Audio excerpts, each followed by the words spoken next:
এটা সুন্নাহ। এরপরে ওনার সন্তানদেরকে একজন শিক্ষক পড়াতেন। উনি একটু কাজে বাহিরে গেলেন। 7 জন সন্তান ছিল, 4 জন ছেলে 3 জন মেয়ে। তারা লেখাপড়া করছিল, ঘরের ভিতরে ছিল। হঠাৎ করে ঘরটা ভেঙে তাদের উপরে পড়ে গেল, গিয়ে 7 জন সন্তানই মারা গেল। কিন্তু উনি জানেন না, ওস্তাদ যখন, শিক্ষক যখন ফিরে এসে রুমে ঢুকবেন, এমন সময় দেখেন সব সন্তান মারা গেছে। দৌড় দিয়ে এসে বললেন, হুজুর বিপদ হয়ে গেছে, আপনার 7 জন সন্তান ছিল, সবগুলো সন্তান মারা গেছে। উনি বললেন, ইন্না লিল্লাহি ওয়া ইন্না ইলাইহি রাজিউন। এটা আল্লাহর সিদ্ধান্ত হয়েছে, এটা নিয়ে আফসোস করার কিছু নাই। শয়তান চিন্তা করলো, এত বড় ঈমান, এত কিছু বললাম, তারপরেও তো ঈমান দুর্বল হয় না। এটার নাম হচ্ছে সবর, ধৈর্য ধারণ করা। এই জন্য আমাদের দুনিয়ায় চলতে গেলে মুসিবত হবে, বিপদ আসবে, আপনার সম্পদের হানি হয়ে যাবে, আপনার আত্মীয় স্বজন কেউ মারা যাবে, অভাবে পড়ে যাবেন। এই জন্য বিচলিত হওয়া যাবে না। মুমিনের কোনোদিন ডিপ্রেশন হয় না। আমরা কেন বিচলিত হব? কারণ সবকিছুর, আমাদের সবকিছুর মালিক কে? বিপদ আপদ দেন কে? আল্লাহ। আবার আমরা যদি আল্লাহকে ডাকার মতো ডাকতে পারি, আমাদের বিপদ গুলো থেকে উদ্ধার করবেন কে? তো সুতরাং আমাদের কোনো ডিপ্রেশন নাই। মুমিনের কোনোদিন ডিপ্রেশন হতে পারে না, কারণ মুমিনের সবকিছু হয় আল্লাহর উপরে ভরসা করে। সুতরাং তার ডিপ্রেশনের কি আছে? আমি যদি সব মেনে নেই, আল্লাহ বিপদ দিয়েছেন, আল্লাহই উদ্ধার করবেন, তো আমার চিন্তা আছে? ভাইরা আমার, এইবার আইয়ুব আলাইহিস সালামকে আরো জটিল পরীক্ষা করার জন্য তার পায়ের নিচে এক ধরনের ফোসকা পড়ে, যে এরকম প্রথম শুরু হলো, প্রচন্ড ব্যথা। সেখান থেকে সরিয়ে আস্তে আস্তে ওনার শরীরে সমস্ত জায়গায় ঘায়ের মতো হয়ে গেল, প্রচন্ড ঘাম। এর আগে তো সম্পদ হারিয়েছেন, সন্তান হারিয়েছেন, এখন ওনার স্ত্রী সব চলে গেল, কেউ নাই, শুধুমাত্র একজন স্ত্রী, বিবি রহিমা। তিনি শুধু বললেন, আমি আমার স্বামীকে এই অবস্থায় রেখে যেতে পারি না। আইয়ুব আলাইহিস সালাম বললেন, রহিমা রে, সব তো চলে গেছে, তোমারও থাকার দরকার নাই। আমি আইয়ুব যে বিপদে পড়েছি, এটা তো আমার আল্লাহর ইচ্ছায় হয়েছে। পৃথিবীর কোনো মানুষকে চাই না, আমি আইয়ুব পরীক্ষা দিতে চাই, যত মুসিবত আসুক আমি আল্লাহকে ভুলবো না। মন চাইলে তুমিও যাও। বিবি রহিমা বলে, না, আমি আমার স্বামীকে রেখে যেতে পারি না। যদি বিপদ হয়, তোমার বিপদে আমিও পার্টিসিপেট করব, তোমার বিপদে এই অবস্থায় আমি ছেড়ে যেতে পারি না। কারণ স্বামীর প্রতি স্ত্রীর কর্তব্য আছে না নাই? আমার মা বোনেরা যারা শুনছেন, স্বামীর বিপদের সময় কখনোই তাকে অবহেলা করবেন না। স্বামীর উপার্জন যতটুকুই হোক, খবরদার তাকে আপনি অবজ্ঞা করবেন না, তার প্রতি স্যাটিসফাইড থাকবেন, সন্তুষ্ট থাকবেন। আপনার স্বামী তার যতটুকু যোগ্যতা, সে অনুযায়ী তিনি উপার্জন করে আপনার জন্য নিয়ে আসে। সারাদিন ঘুরে কষ্ট করে রিক্সা চালায়, অটো চালায়, অথবা যে কোনো কাজের মাধ্যমে আপনাদের মুখে হাসি ফুটানোর জন্য বাহির থেকে কষ্ট করে বাসায় বাজার করে নিয়ে আসে, ঠিক না বলেন? একজন পুরুষ যদি চিন্তা করতো, আমি নিজে বাঁচবো, আমার স্ত্রী সন্তান কারো দরকার নাই, ওনার কোনো অভাব হইতো? দিনে এখন বর্তমানের অটো চালাইলেও তো 1000 টাকা পাওয়া যায়, 1500 টাকা পাওয়া যায়। একটা লোকের চলতে কি এত টাকা লাগতো? কিন্তু আসলে ব্যাপার তো এটা না। ওই লোকটি সারাদিন কষ্ট করে। মা, আপনারা যারা আমার আলোচনা শুনছেন, গভীর মনোযোগ দিয়ে শোনেন। আপনার স্বামী বাহির থেকে কষ্ট করে এই টাকাগুলো আপনারা কোনোদিন আপনার স্বামীর সাথে ঘোরেন নাই, অতটা বুঝতে পারবেন না। এই রাস্তায় চলতে গিয়ে কত মানুষের সাথে ঝগড়া হয়, কত দ্বন্দ্ব হয়, সব মাথা পিতে না স্ত্রী সন্তানের কারণে, ঠিক কিনা? এরপরে এমন হয়, মনে চায় দোকানের সামনে গেছে, মনে চায় এই জিনিসটা কিনে খাই, আবার চিন্তা করে টাকা খরচ হয়ে গেলে বাজার করব কেমনে। মনে চাইলেও ওই লোকটা তার মনের মতো কোনো কিছু খায় না। শুধু স্ত্রী সন্তানের জন্য। এই স্ত্রীদের উচিত হলো স্বামী যদি বিপদে পড়ে তার পাশে দাঁড়ানো, স্বামীকে অবজ্ঞা করা নয়। ঠিক কিনা বলেন? স্বামীর যতটুকু উপার্জন সেই অনুযায়ী তিনি যা এনে দেন তার উপরেই শুকরিয়া করা উচিত যে আমার স্বামী আমার জন্য যা এনেছে, আলহামদুলিল্লাহ আলহামদুলিল্লাহ। এটা যদি বলতে জানে তাহলে আমাদের পরিবারগুলোতে শান্তি দিয়ে দিবেন কে? আল্লাহ। কিন্তু আমাদের সমাজের মধ্যে এই জিনিসটা অনেকটা কম। নারীরা কৃতজ্ঞ নয়, অনেক সময় স্বামীর প্রতি তারা কৃতজ্ঞ হয় না, স্বামীর উপার্জনের প্রতি কৃতজ্ঞ হয় না, এই জন্য পরিবারগুলোতে দ্বন্দ্ব লেগেই থাকে। ঠিক না ভাইরা আমার? এইবার রোগ আস্তে আস্তে পুরো শরীর ছড়িয়ে গেল, এরপরে দুর্গন্ধ, ওই বাড়িতে তো থাকা হলোই না। এবার গ্রামের মানুষ বলতেছে একে রাখা যাবে না। আমাদের গ্রামের মানুষের সমস্যা হচ্ছে, ডিস্টার্ব হচ্ছে, জঙ্গলে রেখে আসো। ওনাকে নিয়ে জঙ্গলে রেখে আসা হলো। চিন্তা করেন যে এই লোকটি এক সময় বাদশাহ ছিলেন, যার সম্পদের কোনো অভাব ছিল না, আজকে তাকে জঙ্গলে থাকতে হয় শুধুমাত্র ধৈর্যের পরীক্ষা দেওয়ার জন্য। ঠিক না? এত বড় বিপদ তো আমাদের আল্লাহ দেন না। ওনাকে যে বিপদে ফেলছেন এত বড় বিপদ আমাদের নাই। হালকা অনেক সময় ছোটখাটো বিপদ আপদ আমাদের আসে, কিন্তু আমরা ওই বিপদটাই, ধৈর্যটাই আমরা নিতে পারি না। হয় কিনা এরকম? আল্লাহ তাআলা সূরা বাকারার 155 আয়াতে বলেন, ইয়া ওয়ালানাবলুওয়ান্নাকুম বিশাইইম মিনাল খাউফি ওয়াল জু'i ওয়া নাকসিম মিনাল আমওয়ালি ওয়াল আনফুসি ওয়াত থামারাত وبشر الصابرين। আল্লাহু আকবার। আল্লাহ তাআলা বলেন, আমি অবশ্যই তোমাদেরকে পরীক্ষা করি। Surely I will test you with something of fear, loss of wealth and lives. সম্পদ নষ্ট করে, জীবন নষ্ট করে, সম্পদের কিছুটা নষ্ট হয়ে যায়, আমি তোমাকে পরীক্ষা করি। যদি ধৈর্য ধারণ করতে পারো তাহলে ইন্নাল্লাহা মা সাবিরিন, আল্লাহ বলেন ধৈর্যশীলদের সাথে আমি আল্লাহ নিজেই আছি। শুধু ধৈর্য ধরতে হবে। আমি একটা আমল দিয়ে যাবো, এই জন্য আমি একটা টপিক নেব, ওটা ভালো করে বোঝেন, তাহলে জীবনে ইনশাল্লাহ অনেক বিপদ আপদ থেকে বাঁচতে পারবেন। আপনার জীবনে আমলও হবে। আবার যে ধৈর্য ধারণ করতে বলতেছি, এবার ইসলামে যে কিছু নাই তাও না, এর বিনিময় আছে। সূরা জুমার 10 নম্বর আয়াত আল্লাহ তাআলা বলেন, ইন্নামা ইউওয়াফাস সাবিরুনা আজরাহুম বিগাইরি হিসাব। যারা ধৈর্য ধারণ করবে তাদের ব্যাপারে আল্লাহ তাআলা বলেন তাদের প্রতিদান হলো বিনা হিসাবে, মানে অসংখ্য অগণিত সওয়াব আল্লাহ তাআলা দান করেন।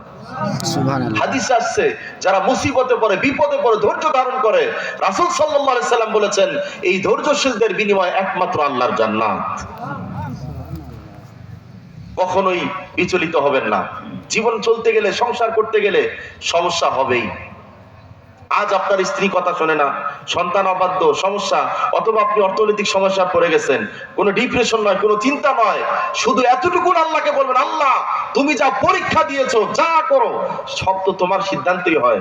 আমি তোমার বান্দা, আমি মাথা পেতে নিলাম, তবে তুমি আমার ধৈর্য ধরার তৌফিক দিও। আর তুমি যে আমাকে পরীক্ষায় ফেলছো, আমি যেন ঈমানের সাথে এই পরীক্ষা উত্তীর্ণ হতে পারি। এটা আপনাকে বিনয়ের সাথে বলতে হবে, তাহলে আল্লাহ তাআলা ওই বিপদটা দ্রুত কাটায় দিবেন। কিন্তু আপনি যদি বিচলিত হয়ে যান, আপনি কোন যে আল্লাহর কাউরে চোখেই দেখে না, খালি আমারই বিপদ দেয়, এরকম বলে কিনা? আল্লাহ বলে আর কাউরেই দেখে না, খালি ওনারই দেখে। এই যে কথাগুলো যখন বল, মানে অর্থাৎ আপনি যখন এটা মানতে পারতেছেন না, এই আপনি পরীক্ষায় ফেল করলেন, এখন বিপদ আরো বেশি আসবে আপনার ভুলের কারণে। ভাইরা আমার, আইয়ুব আলাইহিস সালাতু ওয়াস সালাম এখন তিনি জঙ্গলে চলে গেলেন। ওখানে গিয়ে কি খাবেন? খাবার দাবার যেগুলো ছিল শেষ হয়ে গেল। এইবার বিবি রহিমা স্বামীকে বলতেছে, এই জায়গায় আমরা দুইজন কি খাবো, খাওয়ার কোনো ব্যবস্থা নেই। আইয়ুব আলাইহিস সালাতু ওয়াস সালাম, ওনার চোখ থেকে টপ টপ করে পানি পড়তেছে। স্ত্রীর দিকে তাকায় বলে, এই মুহূর্তে আমি কি বলবো, আমার তো কিছু করার নাই, আল্লাহ তো পরীক্ষায় ফেলেছে, আমি আইয়ুব তো বাইরে যাইতে পারি না, উচিত ছিল আমার এই ইনকাম করে তোমাকে খাওয়ানো, কিন্তু আমি তো অসুস্থ, আমি তো বাইরে যাইতে পারবো না। বিবি রহিমা বললেন, তোমার যাইতে হবে না, আমি রহিমা বাহিরে গিয়ে মানুষের বাসায় কাজ করে এনে তোমাকে খাওয়াবো। ইনি হলেন ইউসুফ আলাইহিস সালামের নাতনি। কে? এই রহিমা হচ্ছেন ইউসুফ আলাইহিস সালামের নাতনি হন। এই জন্য নবী বংশের ওনার একটা নিসবত আছে, তো এই কারণে উনি স্বামীর প্রতি এতটা ওনার গুরুত্ব। বাহিরে কাজ করে আনেন, এনে স্বামীর সামনে খাবার দেন। আইয়ুব আলাইহিস সালাম স্ত্রীর দিকে তাকান, চোখের পানি পড়ে। এই স্ত্রী একদিন ছিল, আমি বাচ্চা ছিলাম, আমার স্ত্রী, আর আজকে সে মানুষের বাসায় কাজ করে আনে, আমাকে খাওয়ায়। তবে সব সময় আল্লাহকে বলে না, আল্লাহ এই পরীক্ষাগুলোতে ধৈর্যের সাথে আমার উত্তীর্ণ হওয়ার তৌফিক দিও। আমি দুঃখ মেনে নিয়েছি, কষ্ট মেনে নিয়েছি, সমাজের ঘৃণাও মেনে নিয়েছি, শুধু একটা জিনিস চাই, তুমি আল্লাহ আমার উপরে সন্তুষ্ট হয়ে যাও। শয়তান চিন্তা করলো একটু কঠিন পরীক্ষা, এরপরও তো ঈমান দুর্বল হয় না। মাঝে মাঝে এসে আবার আইয়ুব আলাইহিস সালামকে একটু মন খারাপ করার চেষ্টা করে, এসে বলে, দেখছো তুমি এত বিপদে পড়ছো, কই তোমার আল্লাহ তো কিছু করে না। তখন আইয়ুব আলাইহিস সালাম বলে, দূর হও শয়তান, আমার আল্লাহ কিছু করে না। কে বলছে? আমার আল্লাহ পরীক্ষায় ফেলছে, আজকে আমি বিপদে পড়েছি, এরপরে উদ্ধারও করবেন আমার আল্লাহ তাআলা। সুতরাং আমি জানি তুমি যেহেতু আমাকে ভুল পরামর্শ দিচ্ছ, তুমি আর কেউ নয়, তুমি হচ্ছে শয়তান। ঠিক না বলেন? আমাদের চলতে ফিরতে গিয়ে মনের মধ্যে ওয়াসওয়াসা দেয়, সেই লোকটার নাম কি? ইবলিস। এটা হলো শয়তান। আপনার চলাফেরার ক্ষেত্রে দেখবেন দুনিয়ার কুমন্ত্রণা দিয়ে দিবে। আর এই শয়তান আল্লাহকে বলছিল, আল্লাহ আমাকে 3টা জিনিস দিতে হবে। যখন সিজদা করে নাই, আল্লাহ তখন শয়তান বানায় দিছে। আল্লাহ শয়তান যেহেতু হয়ে গেছি, তাহলে আমার 3টা জিনিস দেন, আমার দাবি আছে 3টা। কি দাবি? 1 নাম্বার হচ্ছে আমাকে কিয়ামত পর্যন্ত হায়াত দেওয়া লাগবে। কেন? যাতে শয়তানি ঠিকভাবে করতে পারি, মারা গেলে তো শেষ। ঠিক আছে, এটা মঞ্জুর। আর কি করতে হবে? যে আমাকে এমন শক্তি দিতে হবে যাতে করে আমি মানুষের রগ দিয়া পুরা ওনার দেহের ভিতরে যা কিছু আছে সব জায়গা দিয়ে চলাচল করতে পারি। এই জন্য শয়তান আমাদের ভিতরে চলাচল করতে পারে। ইন্নাশ শাইতানা ইয়াজরি মিনাল ইনসানি মাজরাদ দাম। আমাদের রক্ত যেদিক দিয়ে চলাচল করে, শয়তান ওদিক দিয়ে চলাচল করে। এই জন্য দেখবেন সব জায়গায় হাঁটা চলা করবেন, মনের মধ্যে কোনো কথা নাই, খালি নামাজে আল্লাহু আকবার শুরু হয়ে গেছে। দুনিয়ার যত কথা সব এখন মনের মধ্যে। একটু আগে হাঁটাচলা করলেন, তখন আর কিছুই ছিল না, আল্লাহু আকবার শুরু করছেন, শয়তানও কাম চালায় দিছে। আছে না নাই? কারণ কি? ওই যে চলতেছে, ওয়াসওয়াসা দিচ্ছে।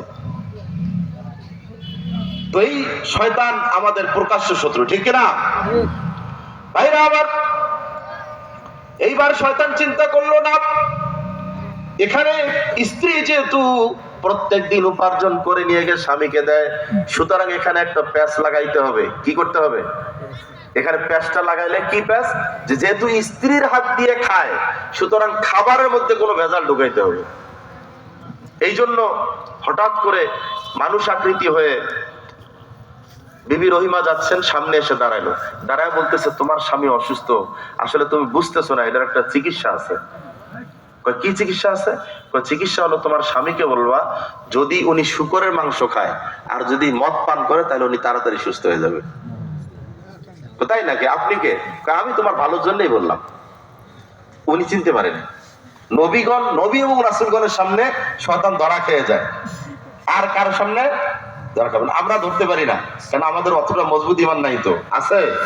কিন্তু যখন যখন নবী এবং রাসূলগণের সামনে কখনো শয়তান যায়, সাথে সাথে ওনাদের কাছে ধরা খেয়ে যায়। তো বললেন, তাই বললেন নাকি? আচ্ছা ঠিক আছে, আমার স্বামীকে বলবো যদি এটা খেয়ে ভালো হয়ে যায়। তো যাওয়ার পরে ওনাকে বললেন যে, আমি আসার সময় একজন লোক বলল যে শূকরের মাংস খাইলে, গোস্ত খাইলে আর তোমার এই শরাব পান করলে, মদ পান করলে নাকি তুমি সুস্থ হয়ে যাবা। আইয়ুব আলাইহিস সালাম ধমক দিয়ে বলল, কে বলছে এই কথা? রাস্তার মধ্যে একটা লোক দেখা পেয়েছিল, উনি বলছে এটা নাকি ওষুধ। তখন আইয়ুব আলাইহিস সালাম বলতেছে, তুমি কিভাবে বিশ্বাস করলে আমি একজন আল্লাহর নবী? যেই জিনিস আল্লাহ হারাম করেছেন সেই জিনিস পান করে আমাকে চিকিৎসা করতে হবে, এটা তোমাকে অন্য কেউ পরামর্শ দেয় নাই। ওই লোকটাই ছিল শয়তান, আর আমি শয়তানের পরামর্শে চলি না। এমন কোন জিনিস ভক্ষণ করে আমি সুস্থ হতে চাই না যেটা আল্লাহ হারাম করেছেন। আমি এই অবস্থায় থাকবো, যতদিন আল্লাহ চান ততদিন আমি অসুস্থ থাকবো, তারপরও আমি ঈমানের ক্ষেত্রে কোনো কম্প্রোমাইজ করব না। সুবহানাল্লাহ। ঠিক কিনা বলেন? ঠিক। এটার নাম হচ্ছে মজবুত ঈমান। ঠিক কিনা? ঈমান যেই কাজগুলোতে যাবে, যেই কাজগুলোর কারণে আপনার ঈমান প্রশ্নবিদ্ধ হবে, এমন ধরনের কাজ কোনোদিন মুসলমান করতে পারবে না। তখন বিবি রহিমা বুঝতে পারলেন যে এটা আমাকে শয়তান ধোঁকা দিয়েছিল।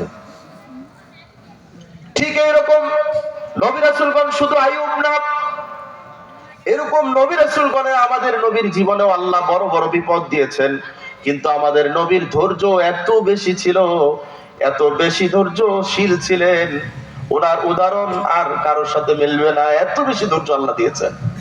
মক্কা, যেই মক্কা থেকে তিনি মদিনায় হিজরত করে গেলেন, যাওয়ার সময় বর্তমান যে কাবা শরীফ, তার পাশে নবীজির বাড়ি ছিল।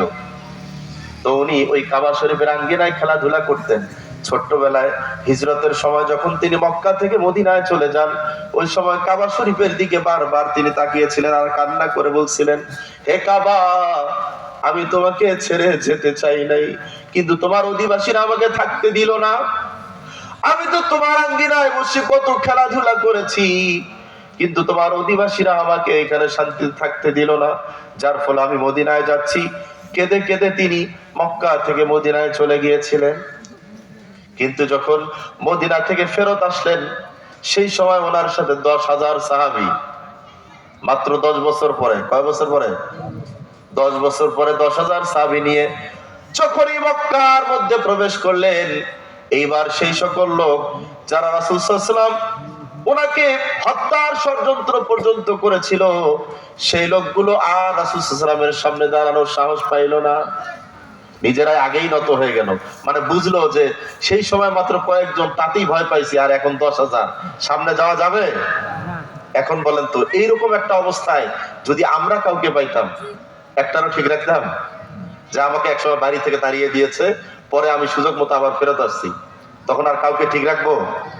এত দূর বাদ দেন, আমাদের রাজনীতি দিয়ে বোঝেন না যে খালি কয় আরেকবার খালি ক্ষমতায় আসি, বোঝেন নাই? আরেকবার ক্ষমতা আসি মানে কি, ওই যে বাকি যেগুলো ছিল ওগুলো সব আদায় করে নেবে। তো এই যে প্রতিশোধ পরায়ণতা, এটা কোনোদিন মুসলমানের মধ্যে থাকতে পারে না। ঠিক কিনা বলেন? রাজনীতি আপনি যা মন চায় তাই করেন, তো আপনি একজন সর্ব অবস্থায় মনে রাখতে হবে, আমাদের প্রথম পরিচয় আমরা মুসলমান, প্রথম পরিচয় আমি জামাত ইসলাম, প্রথম পরিচয় আমি আওয়ামী লীগ, আমি বিএনপি, এটা আমার প্রথম পরিচয় নয়, এটা তো একটা রাজনীতি। আমার প্রথম পরিচয় আমি একজন মুসলমান। আমার প্রথম পরিচয় কি? তো মুসলমান। আমরা কি কখনো হিংসাপরায়ণ হতে পারি? এটা হওয়া যাবে না। তো রাসূল সাল্লাল্লাহু আলাইহি সাল্লাম প্রবেশ করলেন, আসার পর ওই লোকগুলো ভয়ে সব ঘরের মধ্যে ঢুকে গেছে, মনে করছে আজকে কাম সারা।